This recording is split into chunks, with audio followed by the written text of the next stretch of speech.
Smartphone এবং ইন্টারনেটের যে ব্যবহার এবং সহজ প্রাপ্যতা, সহজলভ্যতা এইটা আপনাদেরকে আসলে কতটা সহযোগিতা করছে এই মার্কেটের জন্য এবং এটা কি আরও সহজলভ্য হওয়া উচিত?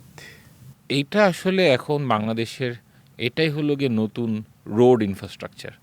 হ্যাঁ, এখন আমি তো মনে করি যে এই যে স্মার্টফোনের উপরে ট্যাক্স কিংবা ইন্টারনেটের যেই খরচ, এটা যদি আমরা কমায় দেই, এটা হয়তোবা সরকারের ৫-৭ হাজার কোটি টাকার রেভিনিউ লস হবে।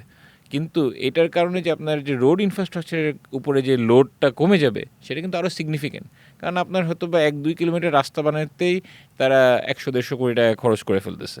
হ্যাঁ, কিন্তু আমাদের এই স্মার্টফোনটা যদি মানুষের কাছে যায়, তাহলে কিন্তু ওই স্মার্টফোনের মাধ্যমে সে এডুকেশনও পাচ্ছে, সে মেডিকেল চিকিৎসাও পাচ্ছে, সে ধরেন আপনার ই-কমার্সও পাচ্ছে। তার কিন্তু মানে মুভমেন্ট করা কিংবা মুভমেন্টের রিকোয়ারমেন্টটা অনেক কমে যাচ্ছে। তো স্মার্টফোন এবং ইন্টারনেটকে যত সস্তা করা যায় তত ভালো।